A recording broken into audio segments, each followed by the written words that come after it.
live audience and those who are listening to us on the replay. This is The Critics, and I am Vinay Raman, your host. I'm going to start us out a little bit to kind of guide us down a path here with a question. Do you know what holds you back from becoming a better leader? I didn't for the longest time. And this podcast represents a lot of what I learned, as well as some insights that we'll get from our panel as well, and maybe their journey and what they see and how to become a better leader. And I'm going to ask one more question, just to further deepen how we're going here to get us rolling. How many of you in the audience today wish you could wave a magic wand and become a better leader? I'll tell you, I've been wishing that for a really long time. I would love to see in the comments for anybody who's joining us, type in the comments on the right-hand side there, type a yes or a Y. Tell me if that's something that you wish you could do, wave a magic wand and become a better leader today by the end of this call, because that's my goal, is to help you find that answer, to help you find some path to doing that by the end of this show, and maybe even give you a couple of steps to do it. You see, a number of years ago, I knew the answer, but I didn't really know how to do it. And somewhere along the way, I figured out, all this leadership stuff, all these books and stuff, it's people that really move the world. So how do I become better? So this podcast focuses on how to improve that leadership, but supported with data. And I've got a fantastic panel here who's going to help you understand a little more about that. Here's the part that I've enjoyed most about this, is as I've gone through this journey of becoming a better leader, I've actually enjoyed it more. My people started to like me more. It was more enjoyable, and I actually liked it more. I think that's a win. So I'm a 6-time serial entrepreneur. I've had 27 years of experience in artificial intelligence, machine learning, math, computer science. I'm the CEO of Carmo, the sponsor of this show. And today, myself and my panel will share some insights on how you can approach becoming that better leader. So first thing I want to do is, some of you have already started typing in the comments. I would like to ask you to do one more thing for me, and that is, tell me where you're connecting from. There's nothing that gets me and my panel jazzed up more than when someone starts telling us, hey, I've connected from Europe, I've connected from Asia, from Latin America, wherever else. I'd love to hear where you're connecting in from, where you're listening in from. Please type that into the comments. So let me finally kick this episode off. And I want to talk about this episode, and it's labeled The Ultimate Guide to People Analytics for Profitability-Driven Leaders. I want to introduce my first panelist, Alex. Hey, how you doing? Hey, Vinay, doing great. Thank you for having me. Absolutely. Let me tell you a little bit about Alex. And Alex has got 17 years of experience leading successful digital analytics and optimization practices focused on improving customer experiences at scale via hypotheses,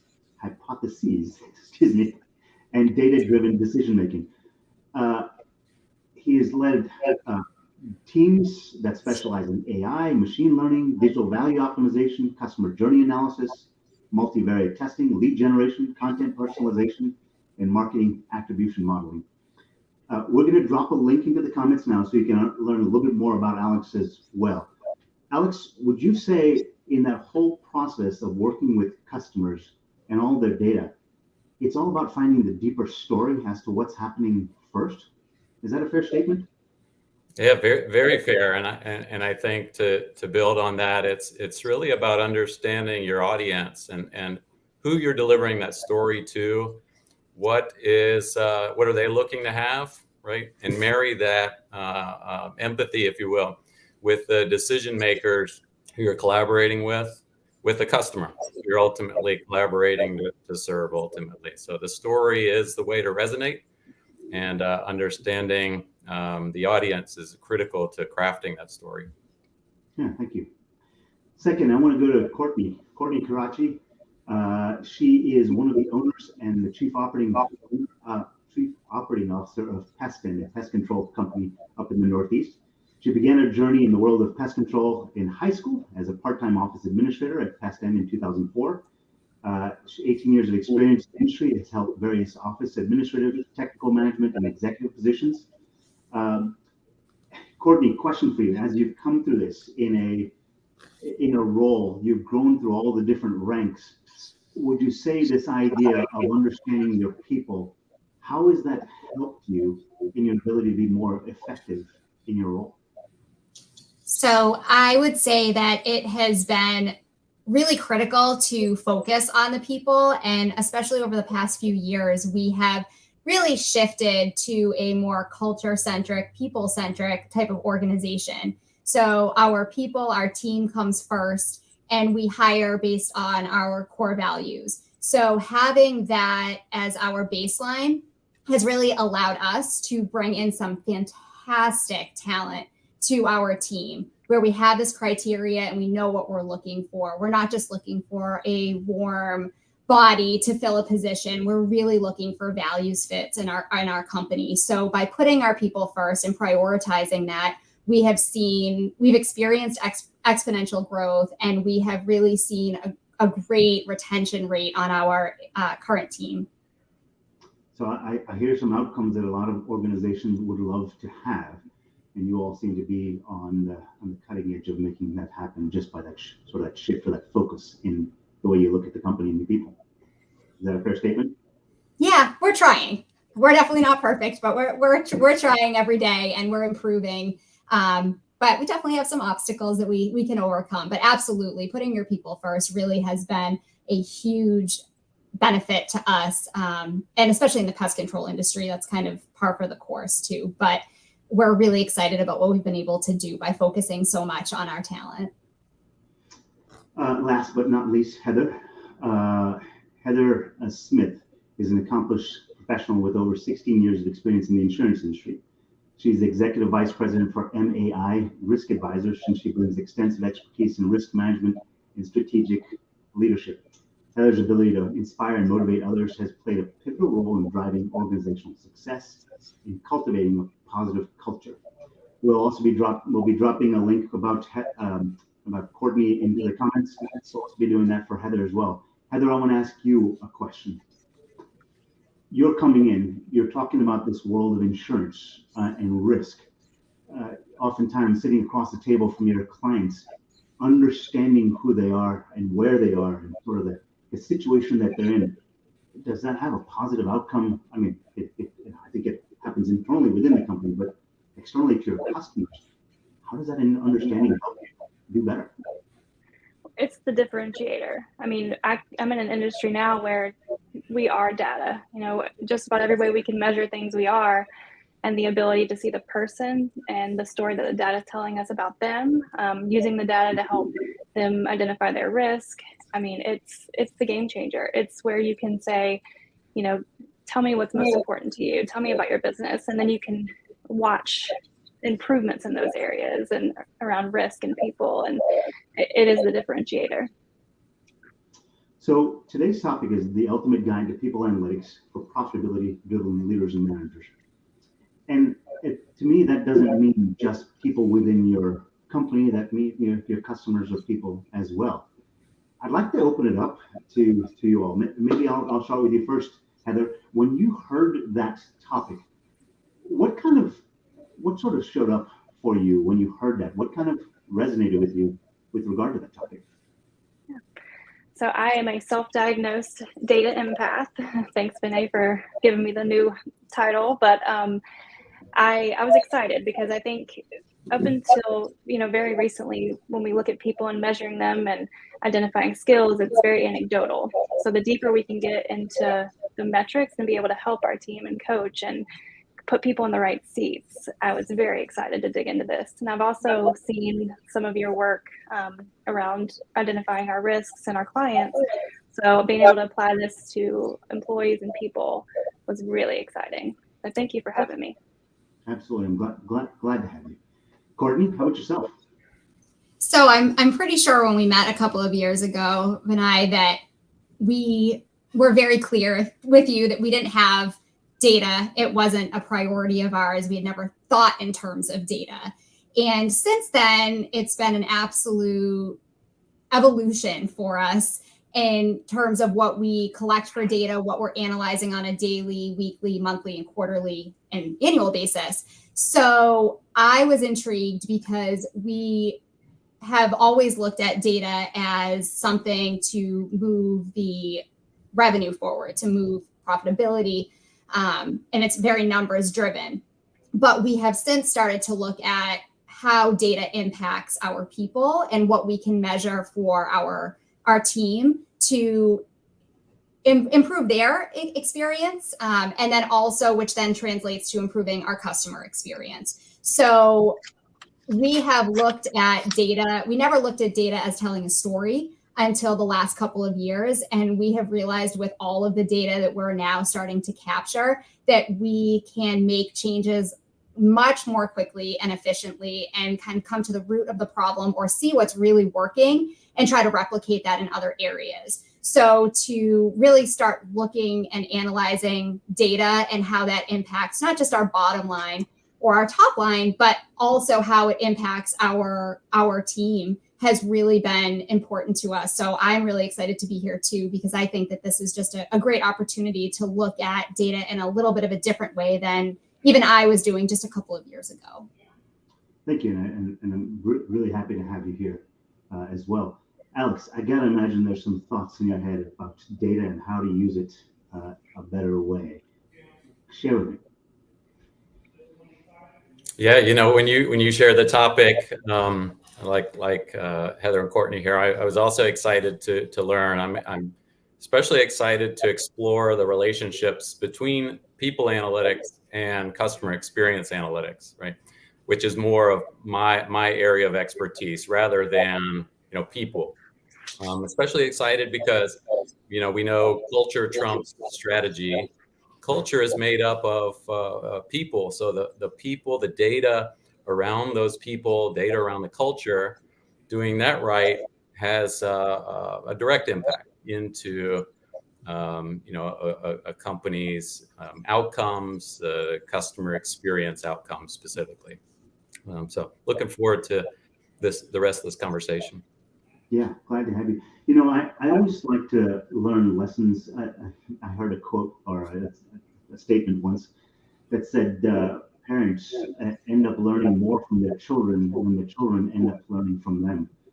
And ever since I've heard that, I've really started to realize how tilted that is in my favor, that I get a chance to look to the world another way, another time, from the set of lenses that are my kids. I learned so much from them. It used to be that I used to look at my report cards, which were not very impressive, as just, hey, I'm not doing so well here. But now as I see my kids, I start to see it as a place where I, as a parent, can start to look at them and say, I can see, based on the data, right, the scorecards, the reports, the quizzes, whatever else, here's the areas that they have some natural tendencies and strengths, and some places where they maybe don't have necessarily as much interest and have some needs. I'm kind of curious, does that resonate with you? I would also like to hear from our crowd, the audience listening in. How does that resonate with you? This idea of report cards, scorecards, as being able to tell you what the natural proclivities or strengths of your people, whether it's customers or people in your company. But panel, what do you all think about that? How does that sit with you? That kind of analogy there. So I'll jump in. I think that having a scorecard is fantastic, and we started running on the Entrepreneurial Operating System EOS 2 years ago, which has really been a game changer for us. And a scorecard is literally one component of EOS. So we haven't gotten to the point where we've created individual ones, but we do have departmental ones. And then also we have a company one. So we look at this and on a weekly basis for our company one, which is really, really high level. And at a quick glance, the outcome of that is supposed to be that you can see what's working and what's not. And you can either address it. It's called IDS. So you're kind of going through the process and you're figuring out why it's working, why it's not working, where we need improvements. So that has really been beneficial, that you can hone in. And maybe, some of if we're looking at leads, for example, and we're excelling at residential leads, but our wildlife leads are down or our commercial leads are down, Is it because we're not marketing correctly? Is it because we have a stronger person in a position than another position? So we've been able to hone in on those differentiators much more quickly by having that type of scorecard. And sometimes you see that, if your scorecard is trending down consistently, maybe there is a people problem there. And do we have to make some changes? Doesn't mean that they're not a great fit for your company. Just might mean that maybe they're not in the right seat. And as Heather said, that's a big thing. Are you in the right seat? Are you not in the right seat? And if you have everyone in the right seat, that's the end goal. And you can make adjustments on the fly and put them in a winning position to succeed. So we find a lot of benefits from it. So I strongly am a big proponent of that. I see that we've got a couple people in the comments who've written a couple comments. And Adam, hey, how you doing from New Hampshire? Good to hear from you again. We've got Blessing, who said amazing topic. And yeah, I think this is a central topic to the success of many companies. Thank you, Blessing. Heather, thoughts going through your head around this idea of transforming how an organization works by using that data to understand people more deeply? So Courtney, we use EOS too, and I've always kept score even when I didn't realize I was, whether it be goals or lists, and then it's just kind of developed and grown. And we're on a mission now to have everyone have a number. And so in our industry, sales is easy, break it down to activity, but when it comes to our service team and our account managers, that's been more challenging. So we've used people and the team to help kind of develop some of those. So, hey, help me figure out if we want to get to this, what are the things we should be measuring that you're doing? Or what does a successful person in your seat look like? And that's been, kind of a game changer, rather than saying, hey, I need you to do this many of this. It's how many of this do you think we would need to get to this? And then when we have a goal, we are able to analyze, well, is it a people? Is it a process? Do we have the wrong number? So it's just such an important part of how we operate, and you measure what matters and, all those things. So there's tons of scorecards all the time. I wonder if this has happened to anyone else outside of myself. Being the leader of a company, there have been many what I call dark nights of the soul. I just sit there, lay awake, just staring at the ceiling, wishing I could fall asleep because I don't know if it's a me problem, a people problem, a training problem, a customer problem. On the panel, has that ever happened to you before, where you just kind of stay up there late at night? It seems like it happens to everyone, and I feel like data gives you a little bit of an insight into what is going on in the minds of your people. Alex, I'm kind of curious. You're kind of like an internal consultant for a lot of people in terms of how to understand more about the customers, what the customers are thinking. Is that what you spend time doing? Is trying to interpret that for people, or teaching people how to more deeply understand others?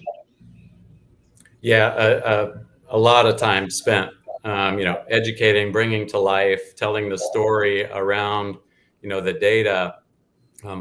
But the more powerful part of the discussions talk about the curiosity, the learning agendas, if you will, and putting those in place and helping people think about the marriage of those learning agendas with the business outcomes, if you will. Because if you're just looking at, the what, so to speak, or the near-term outcomes to satisfy investors, you quickly learn, be too nearsighted and lose the bigger picture. So it's critical. We put in learning agendas that also consider, the longer term, the bigger picture, et cetera. And through that, there's a benefit of just creating a curiosity, fostering a curiosity in people. Then you recognize, you said the kids, sometimes it's better to learn from the kids, so to speak, right? Well, they tend to be more curious. Right? They know they have a bigger upside, so to speak, right? As we get older, you tend to lose that. But being purposeful about that learning agenda really instills and really energizes a culture, actually, what I've found. So I spent a lot of time around that topic and embedding those within businesses. I agree. Blessing typed in here, scorecards can be valuable tools for measuring and evaluating performance in various contexts, such as business, sports, education, personal goals. They provide a structured way to track progress, identify strengths and weaknesses, and make data-driven decisions. Yeah, I agree. Here's what I'd like to do. And in school, as I told you, I didn't actually do so well. And the reason why is because lots of times I felt like I was being talked at, as opposed to getting a chance to kind of flex my muscles a little bit, what little there was at that time. But when we got to physics class and chemistry class and stuff, where we got to do the labs, where we get to see actual experiments, crash things together and break things, is when I felt like I learned the most. The reason I tell you that is because oftentimes talking about this stuff can be so academic. What if we had an opportunity to talk about an actual situation and see something? Here's what I'd like to do. I'd like to share a screen with some graphs, and I'm going to take a couple of moments to explain those graphs to the audience so they understand what it is. And I'd love to hear from the panel. What do you see in this situation? What do you react to? How do you make a decision or shift your perspective based on what happens in that graph? So if you can, I'd love to hear from the audience if what nuggets you've gotten so far. We've had a couple of good pieces of gold that have been dropped in by the panelists so far. I'd love to hear in the comments what you've heard so far and what your sort of takeaways already for you. So let me talk about this graph. We call it an empathy graph because it's all about understanding. And if you look around this graph, anything that's on that outside edge, you see that it says that A+ more effective, that blue dot. In that tech referring in this case is the ability to do a sale back to the office. So you have a person in a role where they're customer facing and they're able to sell something to their customer. Well, they're being effective in that role. And you can see that blue dot is closer out to the edge. That means they're very effective in that role, compared to the less effective people who are in this person very effective in referring jobs back to the home office in terms of sales. They're less effective in their driver behavior. This happens to be someone who drives a vehicle around. These KPIs, these key performance indicators and metrics change by industry. We just picked one. You can see that driver behavior, that blue dot is closer to the center. So they're not doing quite as strongly, they're not as effective on that dimension compared to others. And you'll see that dark gray area. That dark gray area is the average person in the role. So going back to that driver behavior, you can see that blue dot is closer to the center than the gray. That means they're not doing as well as the average, but on the tech referring, they're doing quite well. I want to make sure that it's clear to everyone. I would love to hear in the comments if that explanation did it for you. There's a couple of things that I want to go around the horn just to explain to you what this graph is. So tech referring is the ability to refer jobs back into the home office. Driver behavior is how they drive a vehicle. Over too fast, too slow, do they turn hard, do they brake fast, brake hard, so on and so forth. They're going over the speed limits. The efficiency, how they do in their role. Employee experience, they feel good about the job that they have and the experience that they're having at work. That's a qualitative assessment. NPS is the Net Promoter Score, the customer service rating. So you can see that they're a little less than average. The priority alignment, how well they are aligned with their management in terms of priorities and what is highest priority and what is lowest priority, a little less than average. And their skills assessment, this is a self-assessment for an individual who has shown that they're a little below average. They believe that their skills is not quite up to par compared to everyone else. So love to have any questions if that made sense. Let's dig into an individual example and see what one person looks like. So we've got a graph here of a person named Patty. And up in the top right corner, you'll see a 49. I know these numbers are small. I'll make them bigger in a second here. 49 is the average, that gray area, that dark gray area. And the 48 is how Patty's showing up. We already can see from the numbers that Patty is just slightly below average in their performance. Janine, do you mind making that a little bigger so we can show that to everyone? You can see that Patty, in this case, her tech referring is really good. This is like that graph I explained a little earlier. But all those other areas, a little below average.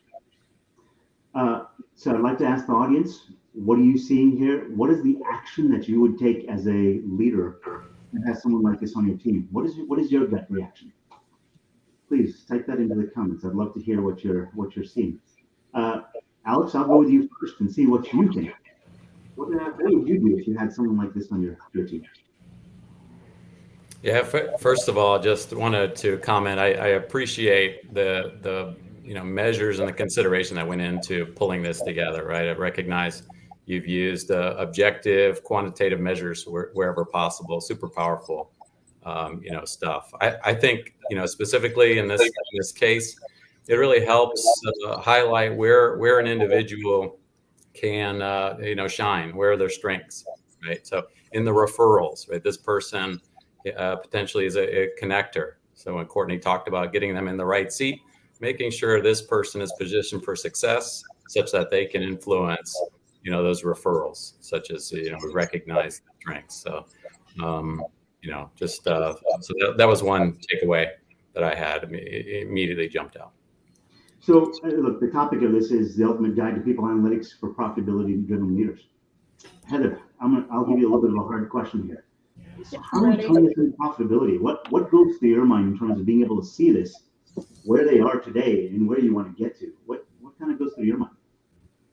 Well, I kind of echo what Alex said. Like, I think this person might be in the wrong seat. So there's one thing to be able to do the job, but then to be passionate about the job. So clearly this person's outperforming in sales referrals. So being able to align skills, passion with what they're good at gets us closer to that profitable place too. I think I would also sit down with this person and to help try to just get to the bottom of why. And so it could be a safety thing. It could be spending more time doing some of the connecting just to really figure out where they think that they are. And then just try to align skills, passion, and performance, I think, get to that profitable place. So we talked, I've heard this analogy made before, putting a square peg into a round hole. Courtney, does that apply here? What are you thinking? Yeah, it's really to echo what everyone else said. That was the really thing that stood out the most to me, because especially because we have kind of the background information that this is a mobile technician, I don't feel like they're in the right seat either. And I think to impact profitability, put them in the right seat, and perhaps their behavior where they're not excelling in different areas, such as their driving behavior. Maybe they're just rushing through their day because they're trying to get to the next stop. So maybe they can upsell a customer or do something that's more sales driven. So kind of analyzing where their passions are, as Heather said, and then making adjustments for that. Because if they're not happy in their current position, and this is only a small piece for potentially sending referrals in or anything like that, having that conversation and coaching them and saying, are you really happy with what's going on? And should we consider making a change, or can we make a little bit of an adjustment to your role where it's a dual role? So being flexible with them, and then really honing in on why their other behaviors are not as strong as this one. And it could all tie to the fact that they're not passionate and they're not in the right seat. And just making that change in a role may impact the other factors without even having to do much intervention on the part of the manager or owner. So I've seen a couple of comments from Jawad and from Blessing. Thank you for those comments. What I'd love to hear from the audience right now is, do you all see the same thing? Is it this kind of a square peg in a round hole? Is that what you're seeing by looking at this graph? Please type that into the comments. I'd love to hear what you see and see if we all are on the same page or not. Look, back to the topic again, right? This is about people analytics for profitability-driven leaders and managers. How do you have that conversation with this person? I mean, you just talked about this, Courtney, and maybe right but wrong seat. I mean, they've got some talents, but it's not applied in the right place. I mean, I can't tell you how many times I've just sat and stewed over this idea of, do I have a person in my company who is a bad employee? I think this changes the dialogue a little bit. Courtney, I'll just kind of come back to you since we finished. Does this necessarily mean it's a bad employee? No, and I'm sure Heather can attest to this too, but going through the whole EOS system, if you have the right person and they're in the wrong seat, it can certainly appear that they are not the right fit for your company or for the department that they're in.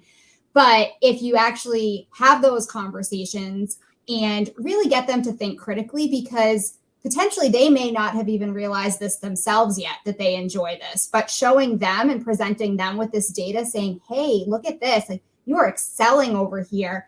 So we've had conversations with our team and they're not even realizing that they're doing something so well until it's pointed out to them. It's kind of second nature to them, but then they're also not seeing on the flip side where they might not be excelling in a particular thing. And they think that they're fine, but using that data to tell the story. And I know, as Alex said, doing something that is not based off of feelings, which I think so often happens in management, and having that really quantitative data to have that conversation with them and present that to them, say, here are the data points. You're doing great here. You're not doing great here. But it's not based on the feeling of the manager. You have something to put in front of them to inform that conversation. And they really can't combat you, because we have definitely run into that issue where, oh, my manager doesn't like me. Well, no, it's not that your manager doesn't like you. They want you to be performing to the best of your ability. So if you can present data like this to them, I think you'll have a lot better outcome because you'll have a more effective conversation with them. Yeah, crucial point that Courtney made, right? It's around getting buy-in from the employee, right? You're not gonna do anything. You're not gonna be effective as a manager of that employee if you don't have buy-in, if you don't have trust. And that trust is earned through, making sure you're aligned on expectations, right? The gray stuff here before you look at the results, right? And that generally goes for customer experience, management as well. Alignment on the expectations beforehand, that should be something very objective, something you've aligned on before going into this type of assessment, right? Looking at the strengths and weaknesses. You already have common ground and a trust to build from, for sure. And Heather, I don't know if you were going to say something. I just had a conversation earlier today. I was talking to another business owner, and they've got an employee who hasn't been performing to their expectations, and sort of the conversation came up. Says, and where do they see what those expectations are? And they kind of stopped for a second. They said, well, they should know them. And I said, who should?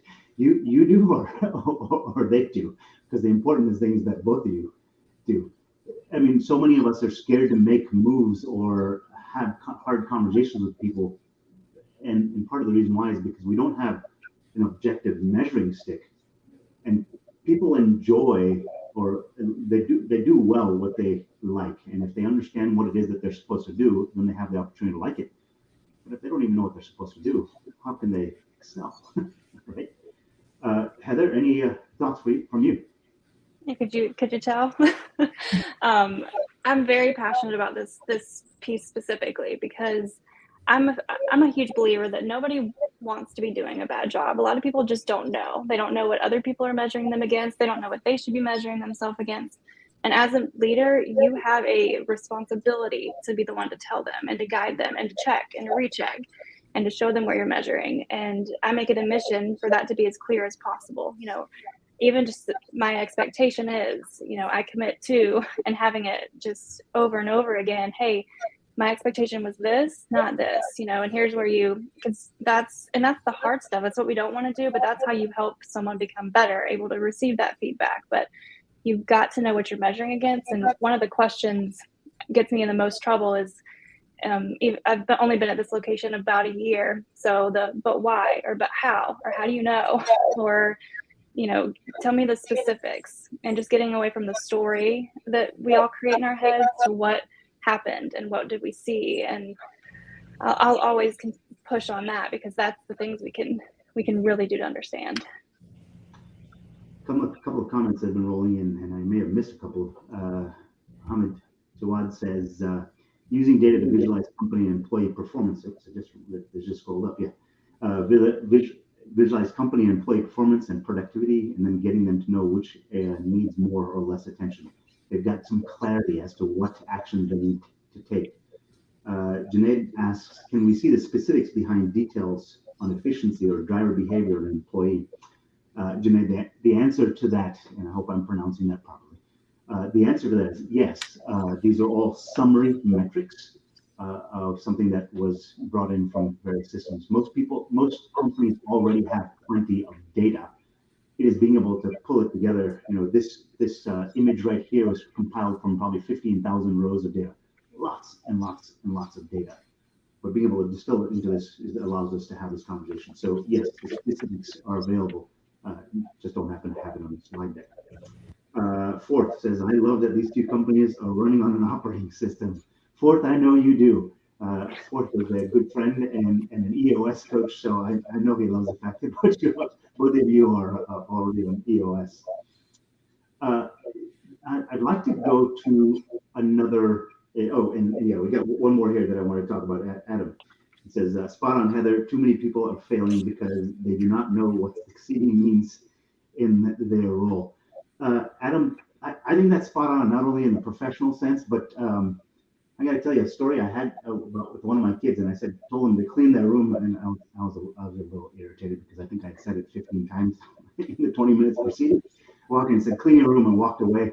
And I came back 20 minutes ago. Is it clean? And I looked, and everything is off the floor. But I looked, and everything was just kind of thrown on desks, and the desks and the bed and everything just looked like a complete mess. It's like, what the heck is this? This is not clean. They said, usually clean the room. I thought that meant get everything off the floor. Two completely different concepts of what cleaning the room meant, and being able to create that clarity for people that it even affects myself and my kids. Comments from the panel, Heather, Alex, Courtney, and Ginny, and if you can flip to another person, I'd love to see that one. Vinay, I'll just add this. My kids tried the same thing, and I took a picture of what a clean room and my expectations were, laminated it, and now there's no questions. So if anything, everyone can go away from this podcast knowing how to be a better leader within their house. Now you take a picture of what a clean room looks like and say, it doesn't look like this. It's not a clean room. Clarity is kind. We just got one of those digital calendar things. So every day the kids' tasks pop up, and they don't get access to their digital unless they check off the task. So we have clarity around what the expectation is they need to do on a daily basis, especially in the summer, right? When they have too much time on their hands, got to keep them busy. Alex, I might have to find out what that app is. It's a good tip. All right, so I'm gonna share another person here. You can see the graph, and it's small. We'll enlarge it a little bit. But you remember last time we had 49 as the average person in the role. The average person on a scale of 1 to 100 was a 49 out of 100. In this case, there's a person named Jairus. Jairus has got a 43 out of 100, so slightly less than the person before. Can you enlarge that a little bit for me, Janine? So slightly different person, right? And I think each person, I know, everyone is unique in the way that they show up at work. This person, their production, a little less than average. Their customer satisfaction rate, a little less than average. Skills assessment, priority alignment, employee engagement score.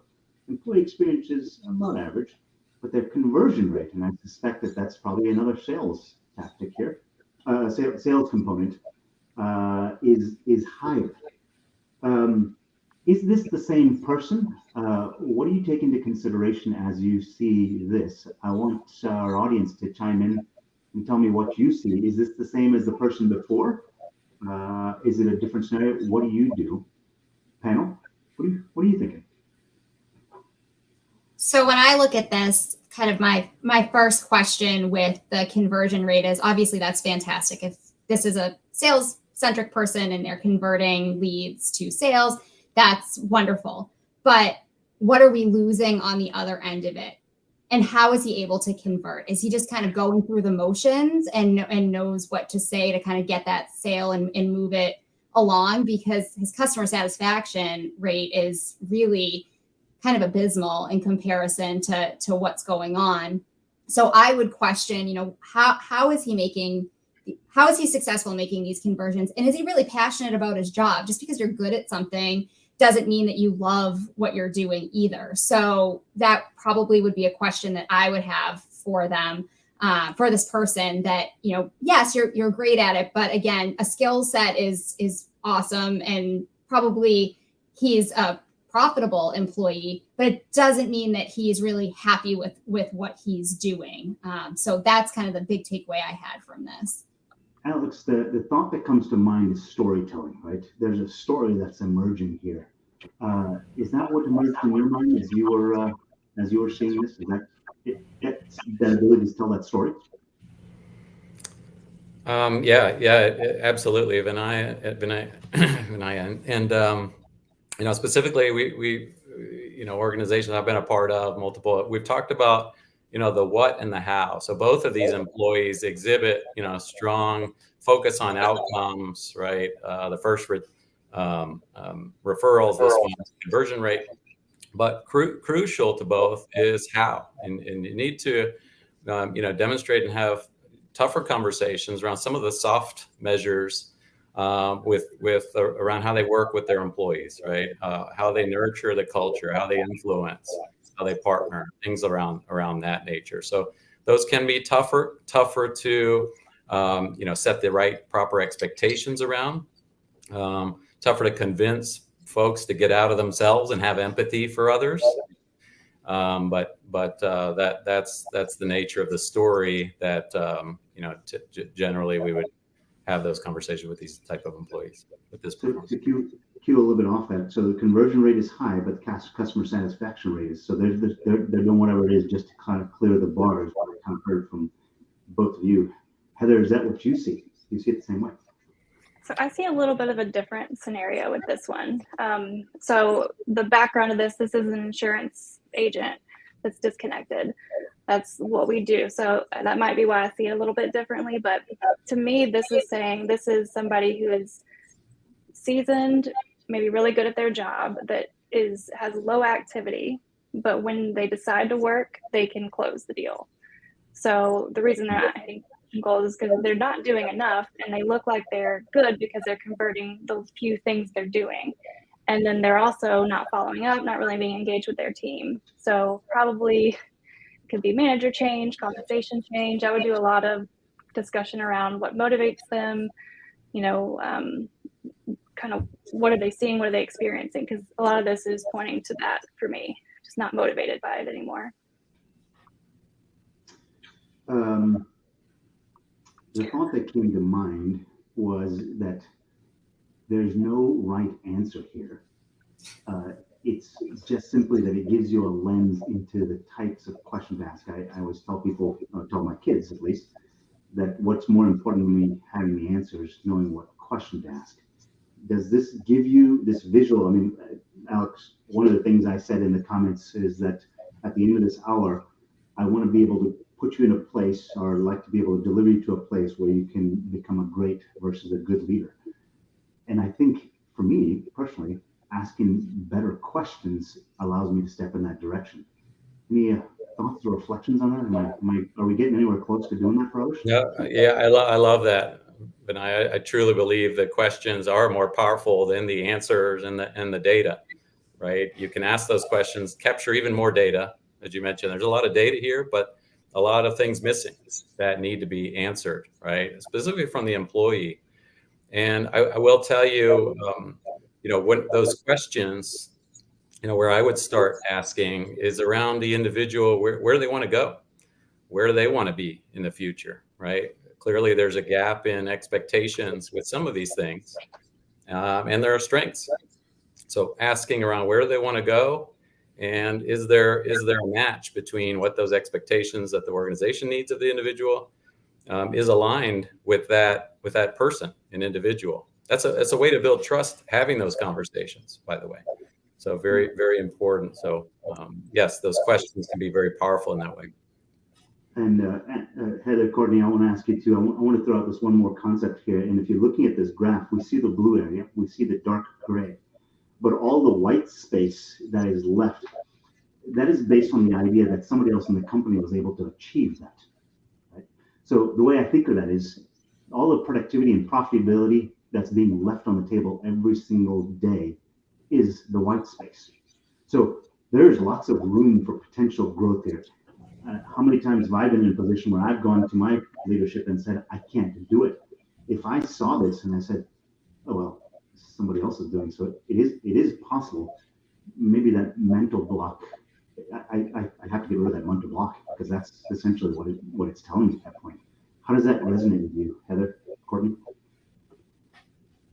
I think you have to be really careful with that. It can be a motivator and a demotivator. I think using somebody as an example is fine, but then what are the reasons why? Like where, what's the situation where they're different? What can we learn from them? But to say, someone else is doing it, so you should be able to, isn't exactly fair. But I think knowing that you should ask more questions and say, hey, it is possible. Let's spend some time with this person and try to figure out what we can replicate. And I think that's important to say, they have, and what are the tools we could provide you to get closer to that. Yeah, I should clarify. Yeah, I don't think we should tell people that you suck because look at all the I think it's more from a place of, hey, so here, let me show you how you're doing, right? And I slide it across to them and say, look, all this white space is someone else is doing it. The blue is what you're doing, and gray is the average. What do you see?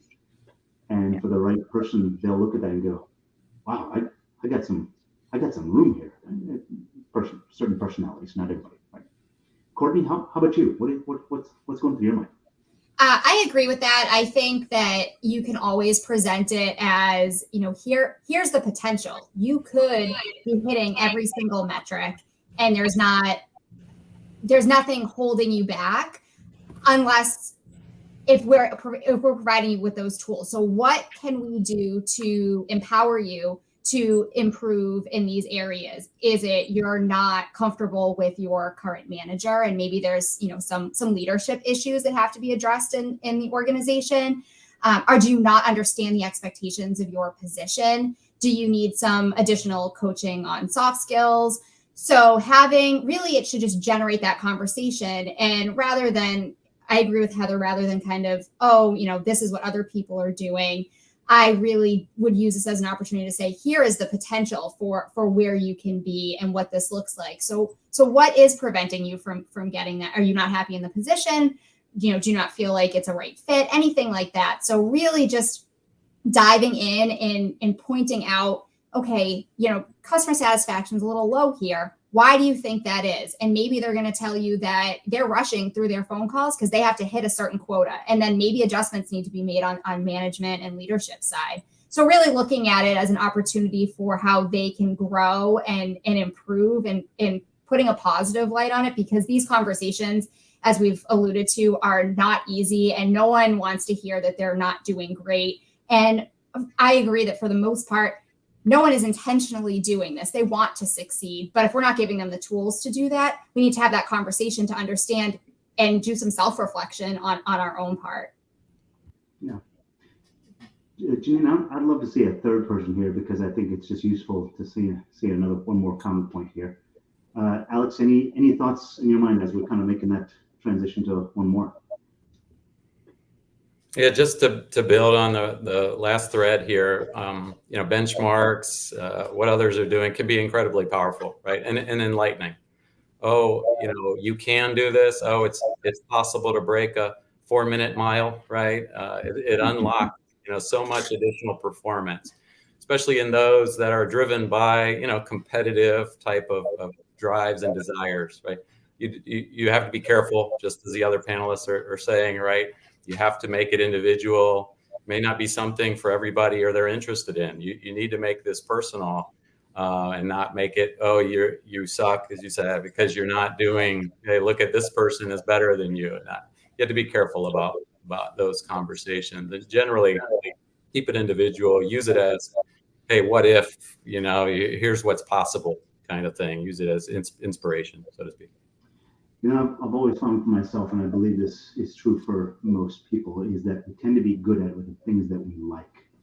And if you can put something in front of someone that shows them where they tend to be naturally good at, maybe there becomes more awareness of why they're good at it, is because they like it and they enjoy doing it, and they can lean further into it, maybe even get better at it. By the same token, they have a bigger understanding of the role now and what is required to be successful, and they like the role. And they can start to pull up their shocks a little bit and say, hey, these are the things I'm going to start to focus on my time and attention. I got to tell you, that's the kind of situation I would love to happen more often, where people in my team say, oh, I want to do better here of my own volition because it's in my best interest, which means the whole company does better because of their performance in that role. I want to look at one last person here. We're looking at someone named Amador. You'll see the scores 49 and a 49. So this person's right at average. But if you look at the graph, and let's zoom in here a little bit, you'll see that there are areas where Amador is doing better than average. Customer retention rate, their efficiency, their priority alignment, which is a qualitative assessment of how aligned they are with their management. But their ticket escalation rate, how often they're sending tickets up the chain saying, I don't know how to resolve this. The employee experience, their first contact resolution rate, so kind of a different type of role here, leaves something to be desired compared to the average. I don't know that there's a right answer here, but what questions would you all ask? Because I think this is a behavioral fingerprint for somebody else. Heather, maybe I'll start with you. What's going through your mind? Good question. So it's interesting to see the first contact resolution and the ticket escalation rate both being below makes sense, right? They're not getting things done the first time, which causes it to escalate, but the clients are also happy. So I would dig in to see, and then the other thing where he's efficient also is, because I would first go to that and say, okay, well, maybe he's just not as efficient with getting things done and takes too much time. But I would be very curious to see what type of calls he's getting. Some of the feedback that the clients are giving. What about this is making them stay? So I'd have a lot more questions about this one and how it compared to others. And maybe once you guys dig into it a little bit, it'll help me. But this one's tougher. Maybe this person has learned how to play the game. They've been there in the role for a little while, or they're cherry picking calls that they know that will help their efficiency go up, or that's associated with a particular customer. Alex, Courtney, what are you seeing here? Do you have that? I don't know if that's a suspicious point of view that I just put on.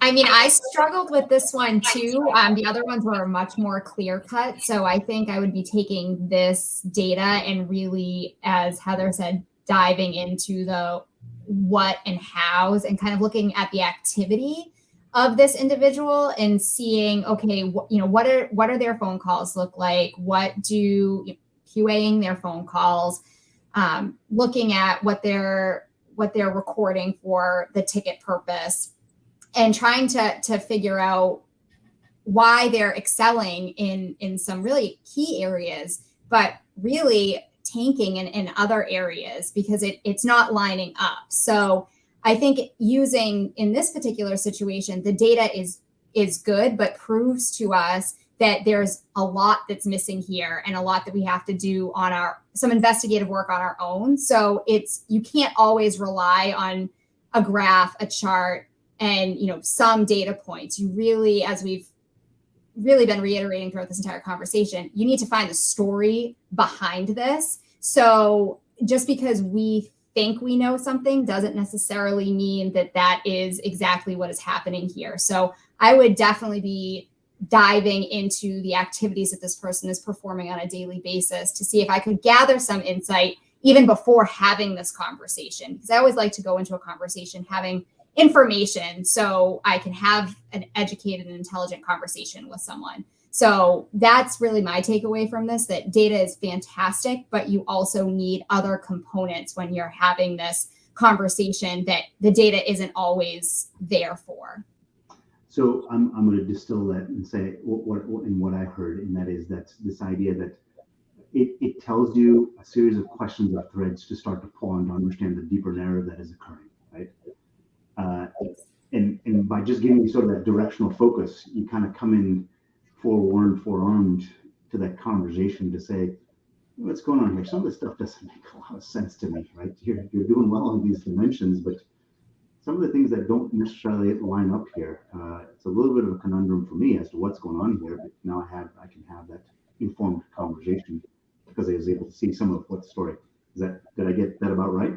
Yes, you summed it up perfectly. Much more eloquently than I did. Well, I had the benefit of listening to you. So I was just looking at the time here. We're getting pretty close to the end of the hour. I want, the goal of this episode was to start to show people how they can kind of take data to start to understand some of that story so that they can build that productivity and that profitability because they know what questions they can ask of people. Kind of like with this one we just ended. I know what threads to start to pull on, so I ask the right question when I get into that conversation as opposed to, so how are things going? Right, which is just, you've got a long way to go. Alex, because I didn't give you a chance to comment on that graph, give me 1, 2 takeaways from this whole thing that you think people ought to kind of file away or write down and go home with to start to use data to be better leaders. Yeah, I think that concept of the question is more powerful than the answer, right? We often talk about being data driven, and we need to be more data driven. So yes, absolutely true. But the data doesn't magically appear, right? It's there as a result of good questions, specifically around hypotheses. So the better questions, the better your hypotheses, the better your data is going to be, and then you can be better data driven. So I would say, and if nothing, ChatGPT is evidence of this, right? A good prompt, there's prompt engineers, they're valued in the marketplace now because people are realizing, hey, the question is powerful. We have this incredible AI that can answer a lot of questions, a lot of data out there, and a lot of people are figuring out how to best use it in advanced ways. Therefore, it's shifting upstream into that being more hypothesis-led and asking the right questions. So I think that's the key takeaway, for me that I would leave the audience. Heather? I think the better we get at data, the better we get at questions, the better we're going to get at data and questions. And I think being as a leader, don't rely on the information alone and allow your team to be involved in helping to tell the story, helping to figure out what they want, what is the best thing to measure, and just be careful because we joke sometimes. I have a tendency of being too people or too data, and you just have to be a blend of both, and realize that it's not always black and white. And just take that and arm yourself and continue to measure and continue to iterate and eventually everyone's going to have a number. Yeah. Courtney? Well, you guys took all of the good things. But honestly, looking at data is very important, and being data driven is extremely important as well. But as we keep coming back to, the people side of it is just as important. So data can only give you so much information. Use that as a way to start the conversation, as a way to continue to have ongoing conversations. And as Heather said, involve your team in those conversations. Data is fantastic and will give you so much insight, but unless you know that story behind the data, and that last piece that we just looked at, that last scenario was really telling that we couldn't really interpret what was going on. So the data will drive us in a certain direction, but it's also on us as leaders to empower our teams and to make sure that you have these conversations, open and honest conversations with your teammates, to make sure that they understand expectations and that they can provide explanations for you, because what you're seeing here is only telling a portion of the story, and we want to see the entire story. And that's only possible by open and honest communication between, a leader and then their direct report. So I'm going to summarize that all, what you all said in this last point, and that is, there's a perception and there's a reality. Data tells you what the reality is, so you can start understanding how you get from that perception to that reality. And that's the conversation that you have with your people. So, and I think that's the difference between good and great. Is good just says, I go from my perception, and great says, here's the reality. How do we make sure we marry it all up together? I want to thank everyone in the audience who joined our call today. Thank you for the comments and being engaged. I want to thank our panel, Courtney, Heather, and Alex, for all of your thoughts and comments and perspectives and years of experience and sharing. Hopefully everyone got some really good nuggets out of it. We'll be publishing those out. And then finally to Janine and Prim, who put this all together. Thank you for getting this all architected. Hopefully everyone sees what that pathway to good to great leadership could look like, putting people at the center of it all. Thank you so much, everyone. Thank you. Thank you. Yeah, thank you.